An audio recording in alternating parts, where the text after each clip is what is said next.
If it works in the plant to optimize its phytochemicals for the survival in that environment, and then within us, in our mitochondria, it just tells me that from a survival, longevity, and aging perspective, it would behoove us to ensure that we had good levels of melatonin.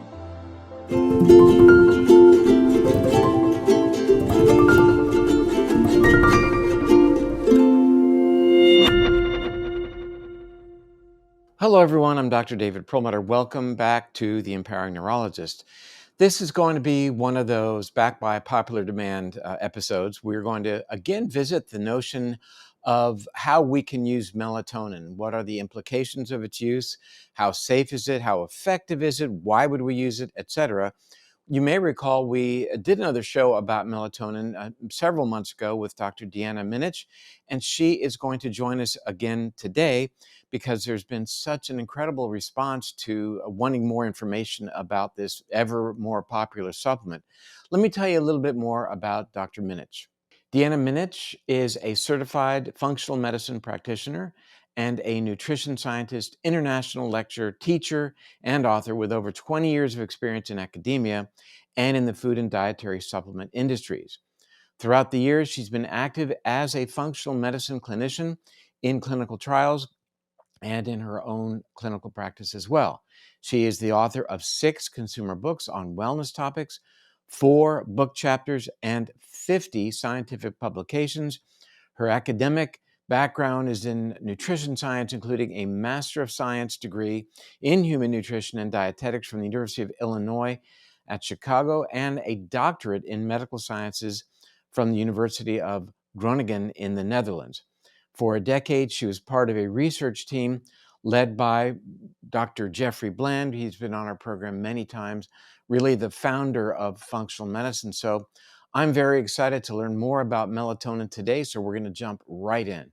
Well, Deanna, welcome back to the program. It's so great to see you. Good to be here with you, talking about one of our favorite topics. Melatonin. Yeah. In June of 2022 in JAMA, Journal of the American Medical Association, there was a review that looked at, let me read the title is Trends in Use of Melatonin Supplements Among U.S. Adults 1999 to 2018. And it really, I think, brought to our attention the fact that there's a heck of a lot more melatonin being used. Mm-hmm. So I wanted to, break down what this is all about, why we use it. But you were kind enough to send me a list of some ideas about personalizing, optimizing, and personalizing your melatonin usage. Since I know so many of our viewers right now are using melatonin, myself included at times. So I thought that'd be a good place to start. But actually, prior to that, I had a couple of questions I wanted to go through. And first, I think a lot of people are wondering, well, when we buy a melatonin supplement in the health food store online, where does that come from? What is the origin of that melatonin? That's a great first question to get into because, as you and I know, being entrenched in the dietary supplement world, there can be a lot of, there's a whole spectrum of quality and different things to consider. So, back in I would say the late 1950s is when melatonin really came to light, so to speak, and people started looking at it as a supplement and bringing it in. And at that time, it was made from the pineal gland of animals, but it was outrageous because it took something on the order of like 2,500 pineal glands to get like 100 milligrams of melatonin. So that's not sustainable. It's not kind. And it's also just with viruses and prions, there could be all kinds of just untoward effects or safety issues. So what happened from that point on is that people figured out how to make melatonin very cheaply in a commercial way. And so, and I've actually dived into some of the patents to look at how melatonin is created commercially. And if you look at a lot of these processes, many times what they do is they start with a petrochemical source of some type, and then it's run through a series of reactions. So 99% of the melatonin on the market is synthesized from chemicals. There's a paper, you probably have seen it. There's a paper from 2018, and essentially these authors had identified 13 different contaminants that can be found in these synthetic melatonin supplements. So everything from phthalimide types of derivatives, or even formaldehyde derivatives. And so I think that that's one piece of it. Most melatonin on the market is synthetic. It's got other things in there which can change the activity. And then further on to that, because it is part of the supplement conversation, the packaging of melatonin counts. And most of the melatonin that's out there, it's in bottles. And so when we open up the bottle and then we start to expose the melatonin to things like air or even light, it starts to degrade the melatonin. So that's why having blister packs, single Mhm. use, we need to be thinking about all of that. And also, in full disclosure, I am Chief Science Officer at Symphony Natural Health, which makes herbatonin, which is a plant melatonin. So it doesn't have a lot of those issues that I spoke about. So there is melatonin in plants. We Yes. know that I think walnuts and perhaps cherries are high in melatonin, Yep. relatively high, but certainly not high enough to think that you're going to eat walnuts and it's going to give you a slug of melatonin. I actually did the calculations on that. I don't think I spoke about that last time, but so first of all, I think just to back up, because people want to know like how much melatonin should they be taking, and there is a range. And if we just look at pineal gland derived melatonin, there's actually a curve, an endogenous curve. So children make about 1 milligram, and as we move into middle age, it is about 0.3 milligrams, and then as we move into our fifth and sixth and on up decades, about zero point 0.1 milligrams. So if we just backtrack the mathematics of that and say, okay, I I'll just give myself as an example. I'm almost 53. What if I just want to get back to that zero point 0.3 that I had when I was 35? So if we do the calculations, and the thing about plants that I love about plants is that in some ways they're unpredictable, right? So if you just take a study where they actually measured the melatonin in a tart cherry, and then you take that study with its range and then do the calculation for the very physiologic amount of zero point 0.3 milligrams, what you get is, and I've actually memorized this number, it's 2,718 tart cherries in order to get zero point 0.3 milligrams.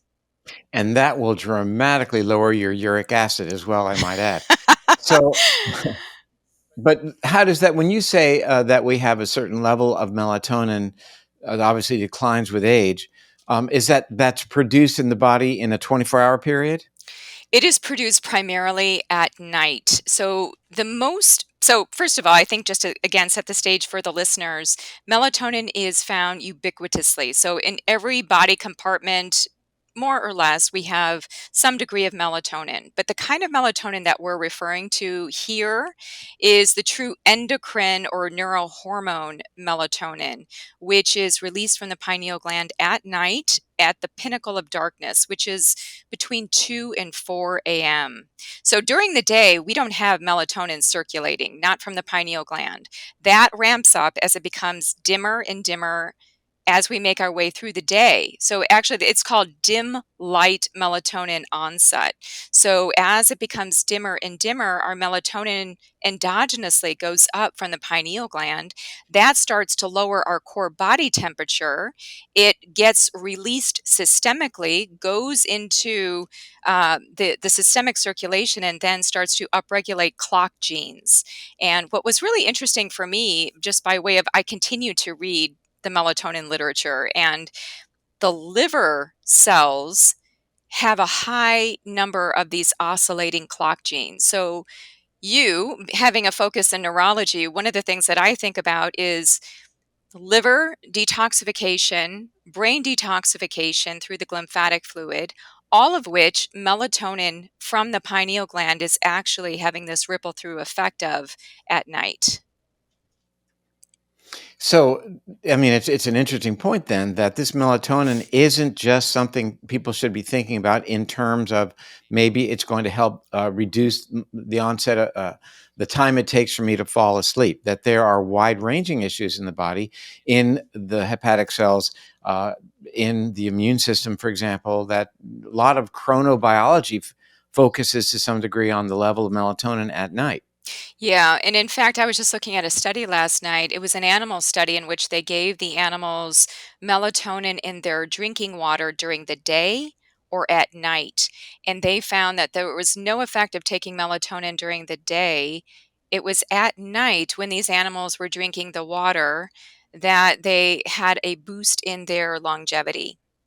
So, So interestingly, the receptor then for melatonin may also not be as active during the day, despite the fact mm, that here's this exogenally administered melatonin. Still, nothing happened beneficial, I think, from what you're saying, because maybe the receptor was less active. could very well be, and that's again speaking about melatonin in the true endocrine way. We know that there are two melatonin receptors, so melatonin receptor 1 and then 2. There are three different nuclear receptors.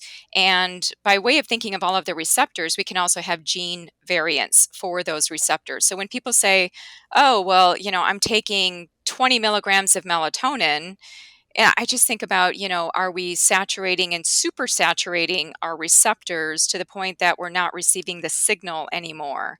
Which again is another reason for my advocacy for a lower dose of melatonin, right? To kind of start Yeah. there at that physiologic level to prime those receptors to work well.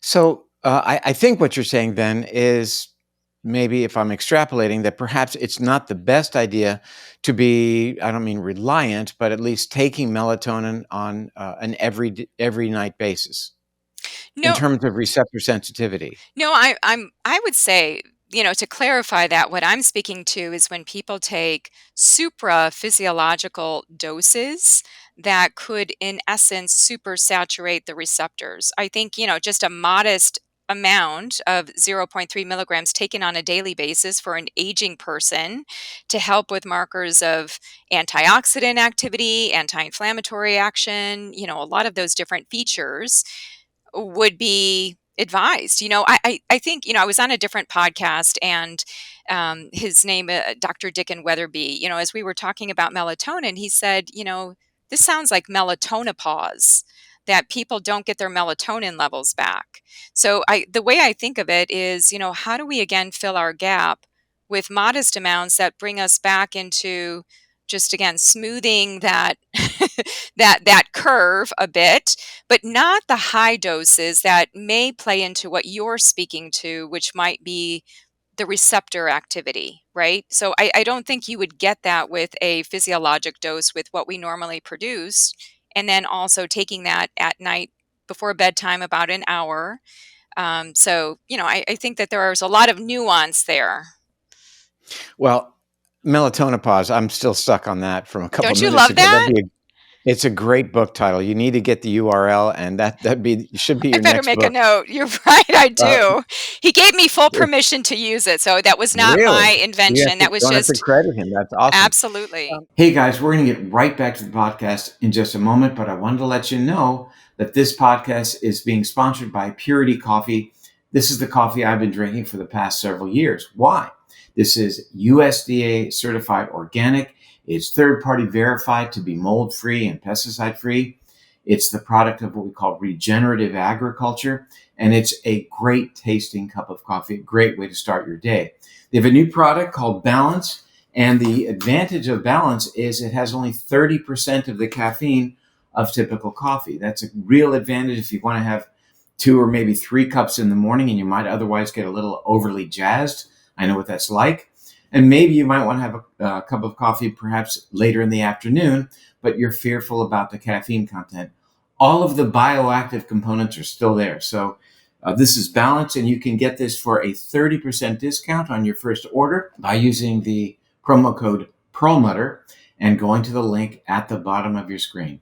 Let's get right back to our podcast. Let's go back to the light issue. We know that we wake up, we're exposed to light, melatonin levels bottom out. But yet in the evening, we need our darkness, especially as it relates to the blue spectrum of the light that we are exposed to. So, how about some just general recommendations for people to allow their pineals to come online, make melatonin, and allow us to at least derive benefit, first of all, from our endogenously produced melatonin? I'm so glad that you're starting there because, quite honestly, this whole foray into melatonin has changed even how I approach nutrition. And often what I'm saying now is we have an operating system. We're run by rhythms of light and dark. And if we don't get those right, then eating and sleeping and activity, I mean, those are all, in my mind, kind of secondary to being housed within this framework of light and dark. So yeah, let's start by, one of the first practices is making sure that you get bright morning light. So, and even if, you know that I live in the Pacific Northwest and it isn't always so bright, but even cloudy days, Sure is in the summertime, though, yeah, it till 10 sure o'clock is. at night. but but all throughout the year we need to be doing that because getting the bright light in the morning first thing actually helps our melatonin production at night. So most people don't put that together as part of that equation. Now, at night, I think we have to hack our environments a little bit better in the way of, one of the things that I have done is just even change the dimness of my lights seasonally. So, of course, the computer screen, like changing the just changing the light intensity, right? Changing your phone intensity. Now, one of the things, I don't think I mentioned it last time, but I use an app. I use an app called Light Meter. It's free. And as our friend and colleague, Dr. Jeffrey Bland, would always say, if you don't measure it, you don't change it, right? So, one of the things to get smart about the light in your environment is actually to measure it. So, one lux is equal to seeing a candle flame about 3 feet away. So, lux is a measure of light, and you want your bedroom, your sleeping room, to be under 1 lux. So it's got to be really low, and you don't know what it's actually at unless you measure it. So if you open up the Wow. app, let's just say you download the app, you use the camera on the phone to actually just at the eye level just kind of see what you're seeing, and then it will give you a readout of the lux. So I'm intentionally in my home office where I have a big window in front of me. This gives me 5,000 lux, which is what we would want because during the day we want a lot of light, but at night I actually have it now so that our sleeping room is under 0 lux. Can you repeat the name of the app? It's called Light Meter. Light Meter Lux app. Got it. So you say we should have 1 lux or less in order to go to sleep at night. Yeah. So really, really dark.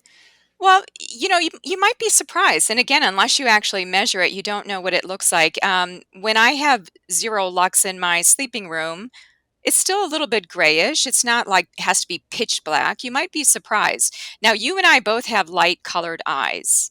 This is another factor, personalization of our environments. People with light colored eyes, so that would be blue eyes, green eyes, and even light brown eyes, they're even more susceptible to the suppressive effects of artificial blue light. So there was one study in which they looked at that comparison and showed something like, a 17% greater suppression. So for us, you and me, our light at night, we have to be particularly sensitive to what we've got in the way of electricity, light bulbs, screens, all of it. Because, quite honestly, and I've been telling a lot of my functional medicine colleagues because I teach for the Institute for Functional Medicine, especially in the environmental health module, many times we focus on plastic, we focus on heavy metals. And I just was talking with them not too long ago, and I said, what's really interesting is that artificial light at night, which goes by ALAN as an acronym, is one of the most societally accepted endocrine disruptors. It doesn't just impact melatonin production, but because melatonin is connected to so many other hormones, we're impacting thyroid function, we're impacting sex steroid hormones and potentially into fertility, adrenal hormones. They're all impacted by artificial light at night. Not to mention, This is really, really intriguing and very, very, I think, very important. In the intro, I made people aware of the fact that we were going to have this. We're really going to get into the weeds a little bit, but think about this yeah. then. Through the mechanism of melatonin production or suppression, artificial light at night can have wide-ranging effects on other hormones and really significant parts of our physiology and certainly immune function as well. Yes, absolutely. And And that's even metabolic issues like insulin sensitivity, glucose levels. There's research. You'll probably talk about it that shows that wearing these blue light wearing blocking glasses has been shown to actually improve insulin sensitivity and glucose levels in people who've had issues with that. Yeah, in fact, there's one study. It was a small study. I think it was done in Japan, and they had men who were healthy, who had no metabolic dysregulation, wearing blue light blocking glasses 2 to 3 hours before bedtime for a month. And at the end of the study, they measured a number of different metabolic parameters, and what they found was that there were statistically significant changes in fasting plasma glucose and the HOMA score. And the HOMA score is a measure of insulin resistance, insulin sensitivity. So even if you're healthy and you've got no metabolic issues, wear the blue light blocking glasses. I have them here. I'm not wearing them now because it's 10:30 in the morning, and I actually want blue light. I don't want to suppress it. But by the time it starts to get dimmer and dimmer, I have been consistently wearing and even traveling with my blue light blocking glasses, as well as my Herbatonin, just kind of I've got my little composite of things that I need to ensure that I stay in rhythm wherever I'm at. Well, hi everyone, Dr. David Perlmutter here. We hope you're enjoying this content, and if you would do so, go ahead and hit the like button. And if you're not already a subscriber to our channel, please consider doing so. We're really grateful to have you as part of our community, so let's get right back to the presentation. Well, it's 1:30 p.m. where I am, and so I'm almost at my caffeine curfew, which is 2 p.m. And I think we'll talk about that. Let's just jump into it. What the heck? You had mentioned that there's an interaction between caffeine and melatonin that we should be aware of. What do we do with that information? Well, just like you mentioned your caffeine curfew, we have to And start I to didn't make up that term, by the way. well, no, but you mentioned it for yourself that after a certain point you can't be having caffeine. First of all, we just know that caffeine can interfere with healthy sleep. And so caffeine and melatonin compete for a similar liver enzyme for metabolism. So if you have caffeine or caffeinated beverages, coffee, whatever it is, even chocolate, too late at night, what can happen is you start to distort the metabolism of melatonin. You might lengthen it, you might shorten it. Again, it just kind of depends on your individual dynamics of that particular enzyme. Another thing that so many people ask me about as it relates to caffeine and the pharmacokinetics of melatonin is, how do I even know if I have enough?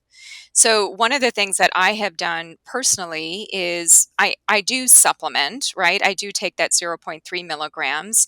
And I did the Dutch test. So when I just wanted to look at my urinary metabolite of melatonin, and that's typically what is produced. It's not, you don't measure melatonin, you measure the biotransformed metabolite of melatonin, and you measure it in the urine.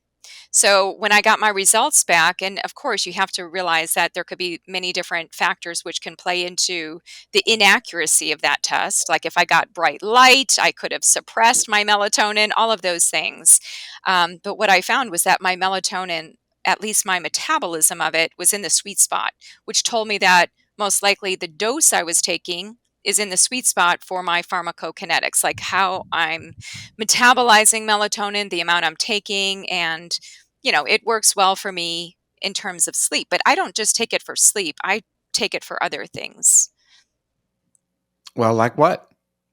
Well, because I am in my 50s, and one of the things I think that sticks out in my mind, I don't know if you know who Brian Johnson is and some of these other Of course I do. longevity biohacking kind of people. I mean, they Right. take melatonin. But one of the studies that really impacted me was a study done, I believe it was in 1988, and it was with animals. And it was taking two groups of animals, 10 in each group. And in one of the animal groups, they gave those animals melatonin in their water, and that was at night. Everything else was the same. Their diet was the same, the environmental conditions, the lighting, all of that was the same. And they tracked, and these mice that they had for the experiment were actually a bit older. So they weren't young mice. They were older mice, so kind of like me. And they had these mice over time, and they tracked them until they died. And basically, what they found was that the mice that had melatonin in their water at night had a 20% greater lifespan. So they lived something like 930 days versus like 752 some odd days. That has always stuck in my mind. So why do I take melatonin? It's not for the sleep. And I think for many people, they have pigeonholed melatonin, something so biodynamically complex, into the singular action of sleep when we know that it's actually doing so many other things. So I'm doing it more for, oh, by the way, in that study, they also mentioned that the appearance of the mice looked different. So the mice who did not have the melatonin in their water, their posture became hunched over. They started losing their fur.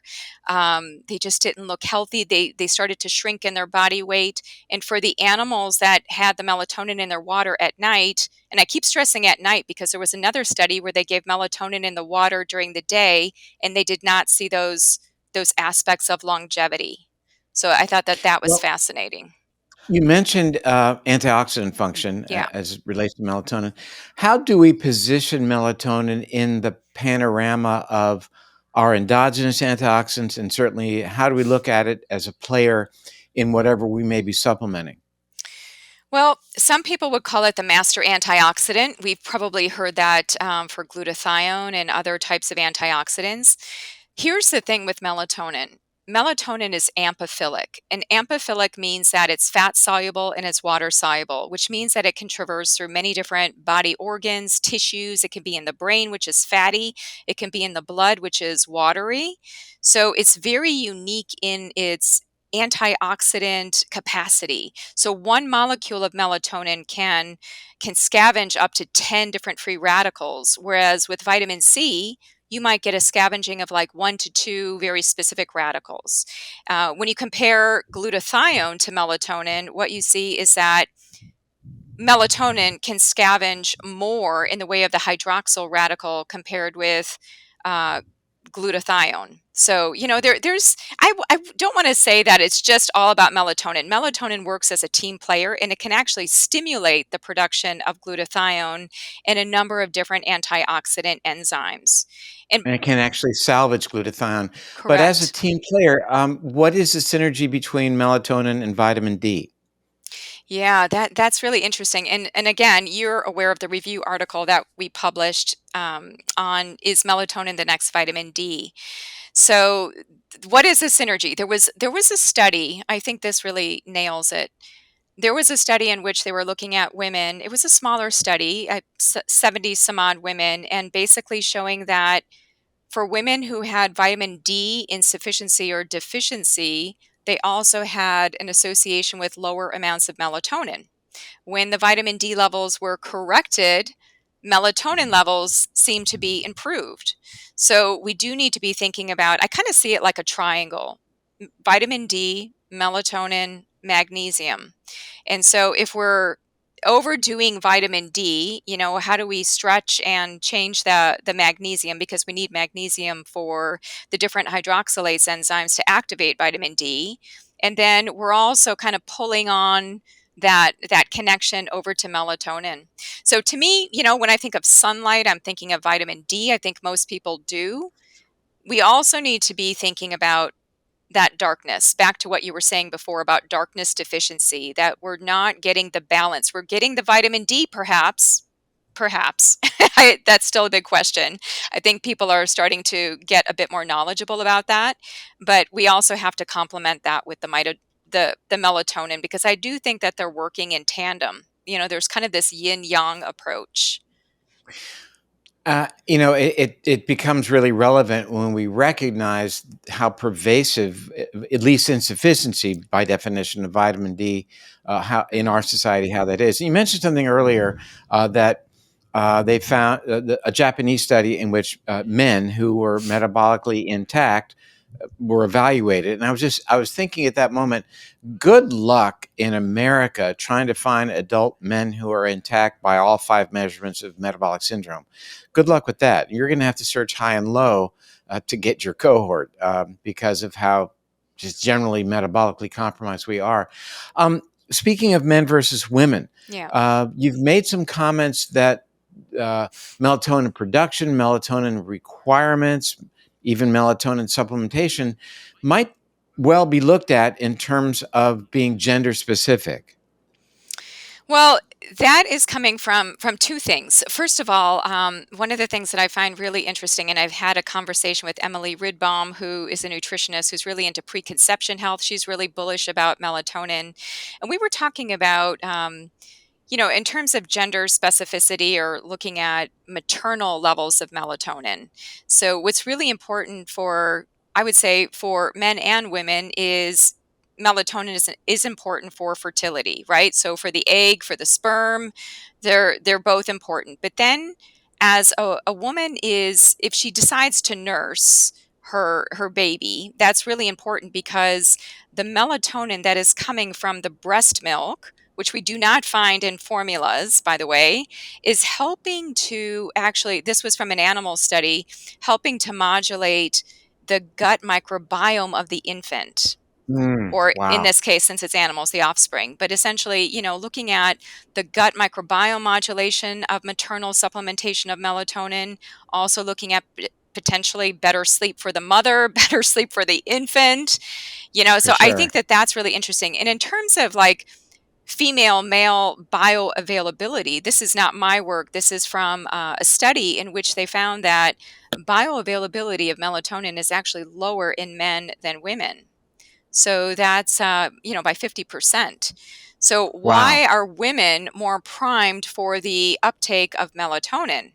I don't know, but there can be some hacks as far as how do you optimize that uptake? How can you get that into the body? How do you personalize that melatonin curve throughout the night? Well, you mentioned something I think really interesting, and that is the effect of uh, breast milk melatonin on the developing microbiome and functionality of the microbiome in the infant. What about the rest of us? How does our own pineal gland produce melatonin affect our own microbiome? There is some more emerging work. It's kind of interesting because the gut actually produces 400 times the amount of melatonin that the pineal gland does, but yet I feel like we know less about it. But what I find intriguing is that the gut-derived melatonin is it's doing a lot of things, or at least a lot of things are proposed. So what is it doing in relationship to the gut microbiome? Well, there were some inklings in the research to suggest that it may actually be changing the gut microbiome circadian rhythm or even its ability to produce things like short chain fatty acids. Now that's all very still preliminary. It's very cursory work. It's nothing definitive. It's nothing that we've seen this in people. But I think it's pretty interesting because melatonin produced in the gut can change gut motility. It can change gastric secretions, and there is this potential change of the gut microbiome modulation. And I kind of see that between two different compounds. I've been doing a lot of research as well on polyphenols and seeing how, polyphenols together with melatonin seem to be having this connection to the gut microbiome as well as a chronobiotic effect. I mean, from a seasonal aspect of when we need certain things, those two feel like the drivers within nature to kind of get us back into that rhythm. So, what should somebody be thinking about if he or she is thinking, well, gosh, I saw this podcast, I've heard about melatonin, I think it makes sense, I should be taking it. What is their next step? I mean, can everybody or should everybody have a Dutch test and determine what their baseline metabolism is, what their excretion is of melatonin metabolites? Or is there a more user friendly approach to getting started and following how a person is doing in terms of their supplement regimen? Yeah, I would say to dive right. I mean, so much depends on your age. I think for most people in their middle age, they need to be looking at a very low dose supplement of melatonin. And And if what does that mean, low dose? What kind of yeah, let's numbers? go back to that. So that 0.3 milligrams, and again, I'm taking that from the curve of melatonin levels produced by the pineal gland. So again, I'm going back to what is traditionally formed from the pineal gland. It's at about zero point 0.3 in middle age. So, some people say, well, I want just a little bit more, maybe, just about a milligram. But, I think low dose is a pretty good place to start. I also think that choosing a good quality supplement, like I was talking about herbatonin, because there is a study in the Molecules Journal in 2021 where they actually took synthetic melatonin versus the herbatonin and did a series of tests. And what they found was that in looking at inflammation, that the herbatonin was able to quell had 646% greater anti-inflammatory activity. It could also scavenge more free radicals up to like 470%. And there was Wow. even, they did a skin cell line looking at reactive oxygen species, and it was able to quell 100% more of those radicals. So, side by side, what I would say is if you're going to take melatonin, amplify the response. If you're a biohacker, an athlete, an aging person, just side by side, make sure that you're getting other things naturally occurring in that plant melatonin. So, what we know about herbatonin is that it contains lutein, zeaxanthin, and this is just natural because herbatonin is made from alfalfa, chlorella, and rice. And it's all made from those plants where they were in an environment to optimize the natural production of melatonin. So, it's not an extract, it's just really bringing in the other things of the plants. So I would Well, say to bring in something safe and packaged correctly, like the herbatonin. why do plants make melatonin? Well, I know you and I had this conversation last time, right? We were talking about It's a cool auxins answer. and the reason why plants make melatonin is actually the melatonin in the plant. It's very different than how we're using melatonin in some ways, but it can stimulate the production of other phytochemicals, like even the glucosinolates, which I'm a huge fan of. So, again, it's driving that photosynthetic process in the chloroplast, enabling it to, optimize phytochemicals. So, that really speaks to me in terms of, if it works in the plant to optimize its phytochemicals for the survival in that environment, and then within us, in our mitochondria, it just tells me that from a survival, longevity, and aging perspective, it would behoove us to ensure that we had good levels of melatonin. Now, let's throw a little ringer in here, and that is that we change our dosage depending on the phase of the moon. You have to open up about that. I just learned about that study not too long ago because I got very much into all of the rhythms, right? Like we've got the circadian rhythm, the 24-hour rhythm. We have the circannual rhythm, which is the seasonal rhythm. And maybe if you'd like, we could talk a little bit about how even the birthday that you have can predispose you to certain risks for certain autoimmune diseases, potentially because of the melatonin and vitamin D. But anyway, let's talk about the moon, which is another layer of rhythms. So there was a study. This is really intriguing because it was done in a sleep lab. So without the influence of things like the light of the full moon or even the sunlight, right? So these people came into the sleep lab and then they tracked them over time for just to look at their endogenous melatonin levels. And what was really intriguing is that 4 days before the full moon and 4 days after the full moon, their melatonin production just went like that. It just came down. Um, so, if you think about it, many people will say, and I've had this experience myself, where they don't sleep very well during the full moon. Some people don't know why that is, but they just don't sleep. And then they think, well, it's too bright outside, or, there could be all those reasons. But at least in this study, the variable of light was actually controlled for it, and they still found a reduction of melatonin. So we may need to actually be thinking about not just as seasonal, and I'll actually be talking about that at the PLMI meeting in a week or so. But we may need to adjust our melatonin seasonally when we have up and down levels, especially as it relates to vitamin D and melatonin, and then even through the month. So if you don't want to have like all of that mental chaos and be thinking about all of that, again, this is what I keep coming back to, kind of like just the blue light blocking glasses, adjusting the light and dark, having the herbatonin to kind of smooth the gap at that very low physiologic level. I think, just starting there to accommodate for whether it's the lunar cycle, the circannual cycle, circadian rhythm. And David, I don't know if you want to talk about this, but this is another area of interest. I just made an Instagram post. I would also posit that melatonin could be seen as a molecule of consciousness. And the reason why I say that is because there is some talk in the psychoneuroimmune literature about seeing different levels of melatonin, even in people who meditate. Now, we're not talking like a one off meditation, like let me just sit there and meditate and I'll get my melatonin.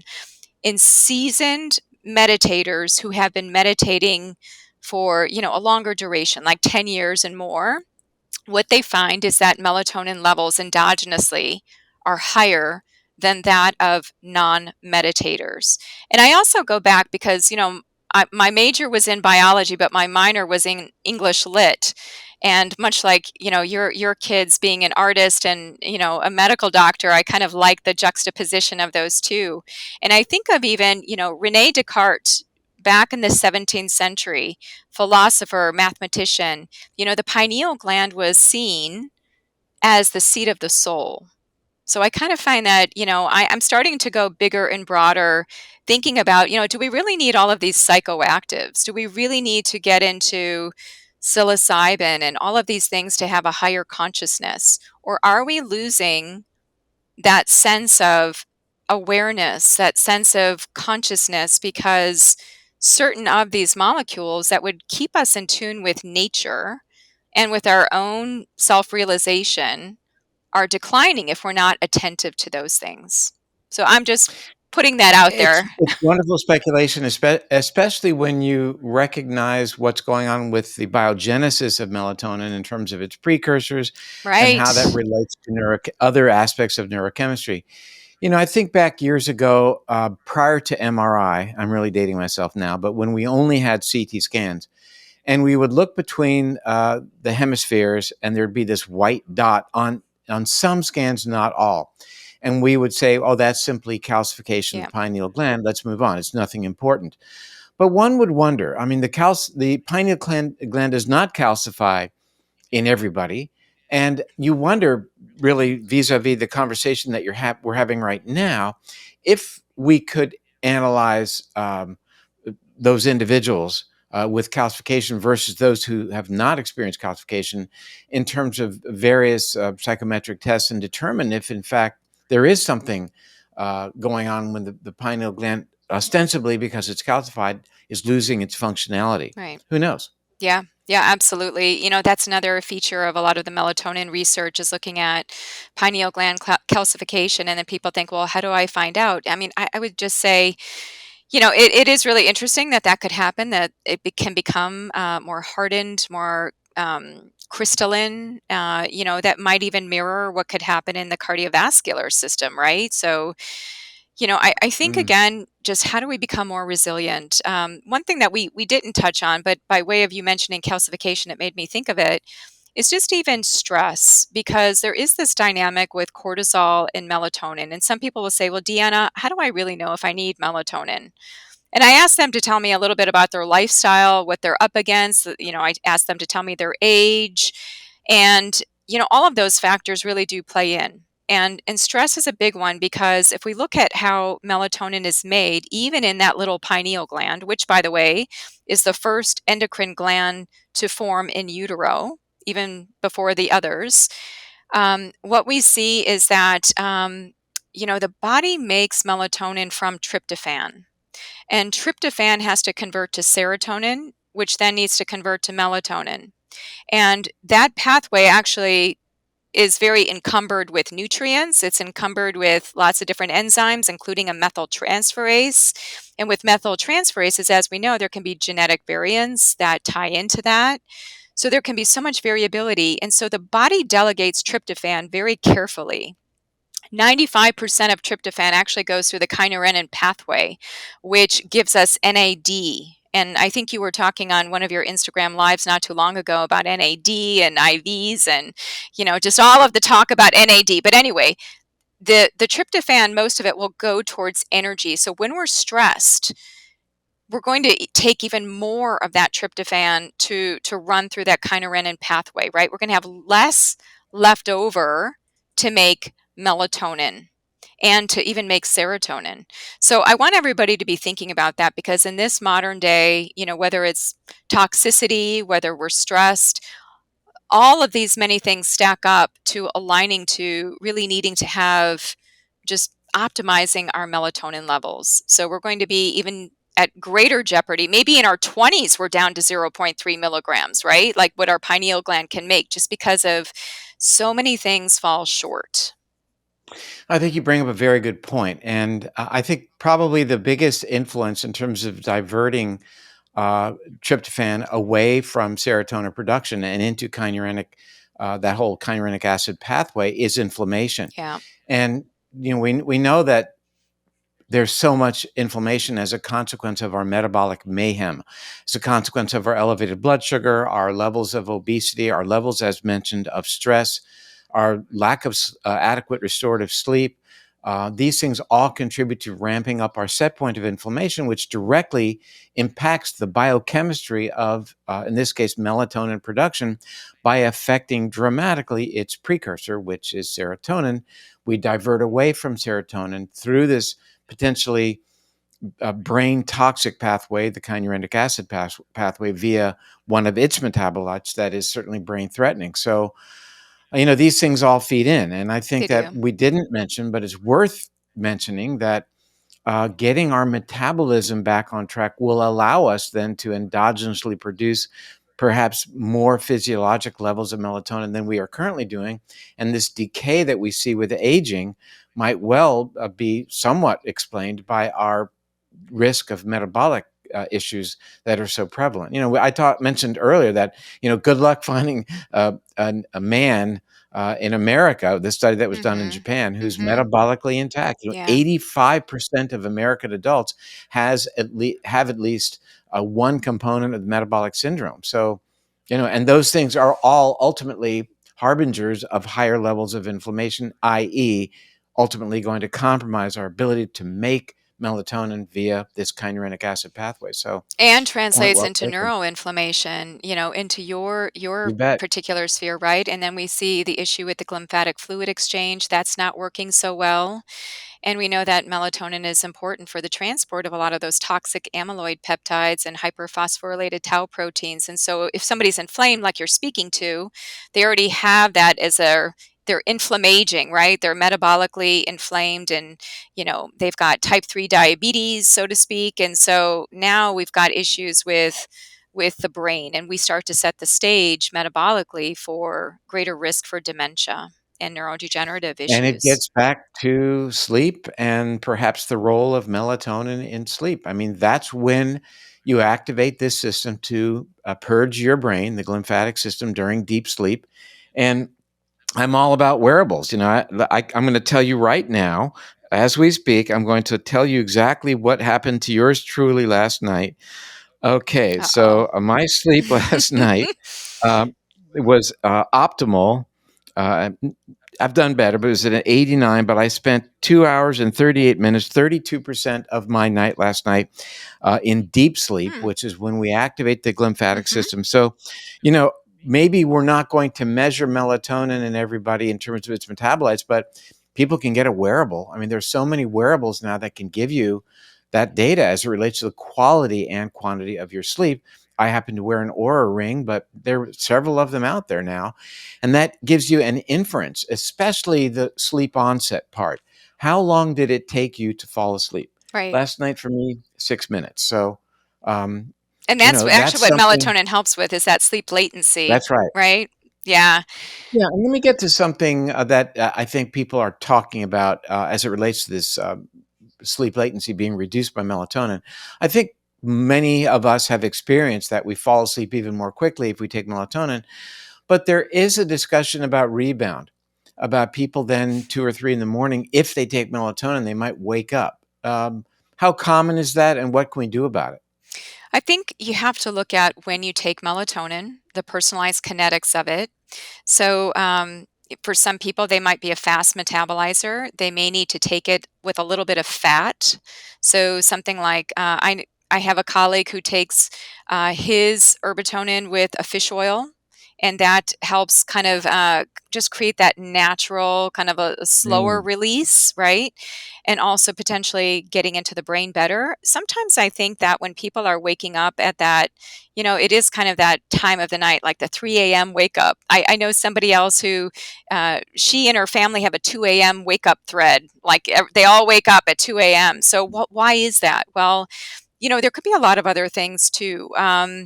Because melatonin production naturally is high at 2 a.m., there could be, and especially if somebody just happens to have a higher toxic load, they might be having more activity at the level of the glymphatic fluid, right? There could be certain things that could get more disruptive, and there's a greater shift metabolically at that time. And I know that, I'm married to an acupuncturist, and he and I have these conversations all the time. And even within Chinese medicine, and this is in scientific literature as well, there are certain organ breakouts of hours, right? So between 1 and 3 that's right. is liver time.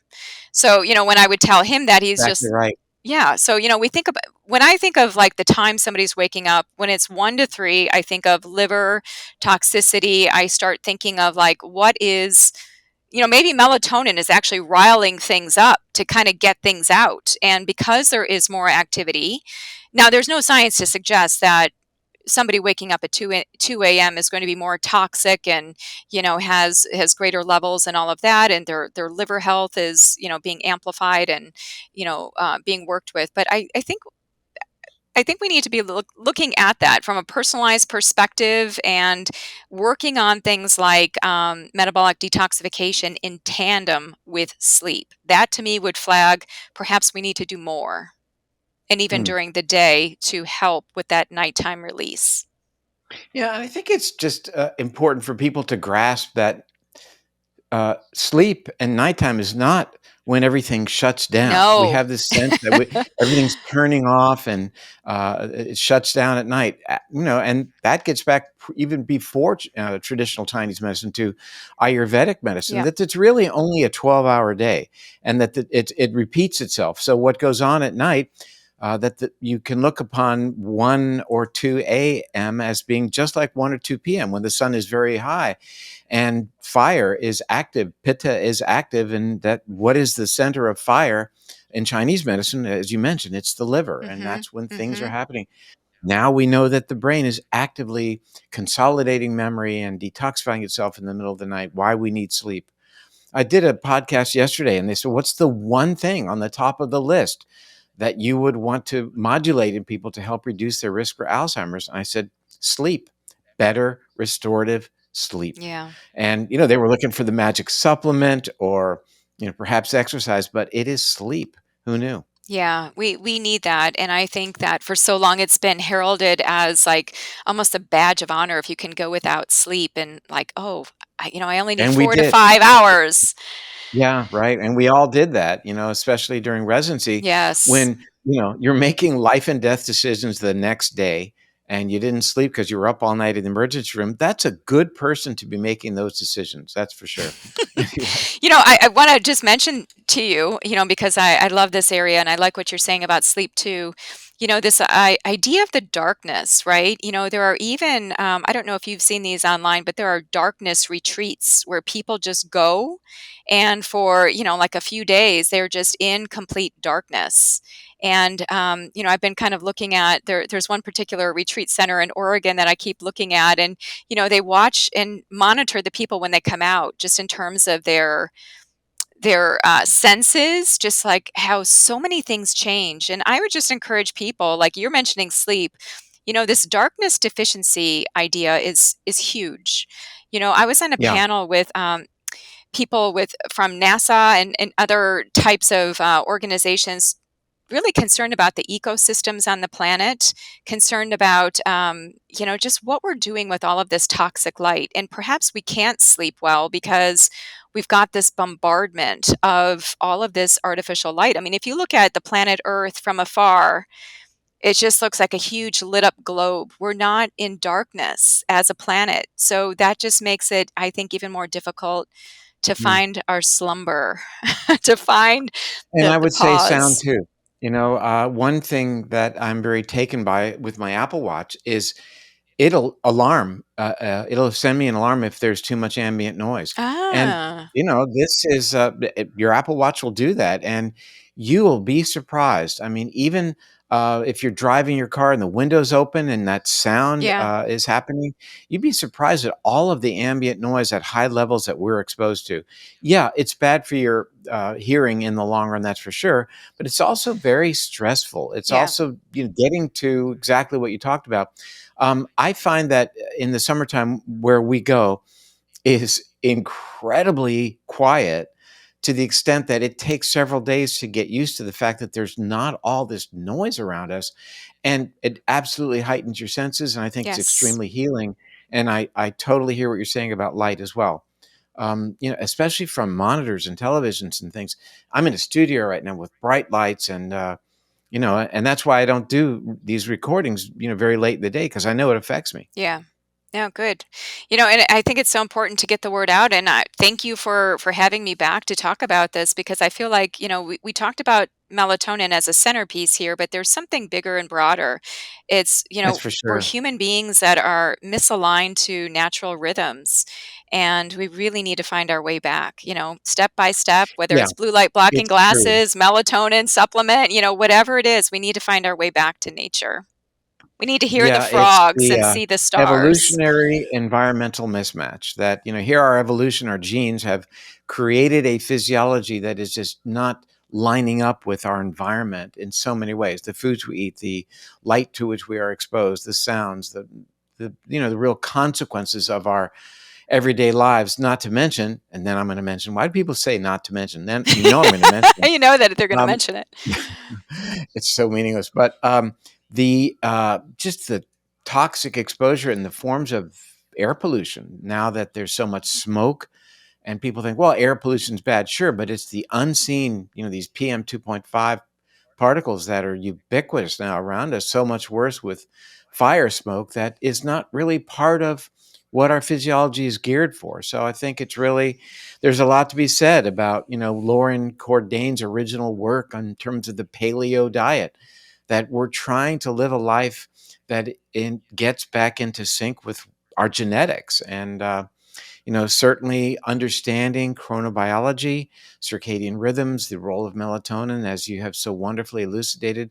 I think this is really a centerpiece, and it is relatively easy to get back on track as it relates to this one very important piece of the puzzle, and that is establishing a better diurnal chronobiology via understanding melatonin. So thank you very much. Oh, it's been a delight. Thanks for all of your great questions and your comments. It's been Great. fun. Well, always good to see you. And I will not see you in Seattle in a couple of weeks. I just got home from that area, but I hope to see you. I'll see you in February, I'm sure, in New York. Sounds great. All right. Wonderful. Thanks so Okay. much. Take care. Bye-bye. Bye for now. Great seeing you. Well, more enlightenment, isn't it, on the use, safety, considerations as we might use melatonin, becoming an ever more popular supplement these days. I hope you found this information interesting and certainly helpful as it relates to your choice in using melatonin or not in your supplement protocol. I'm Dr. David Perlmutter. Thanks for joining me here on the Empowering Neurologist, and we'll be back soon. Bye for now.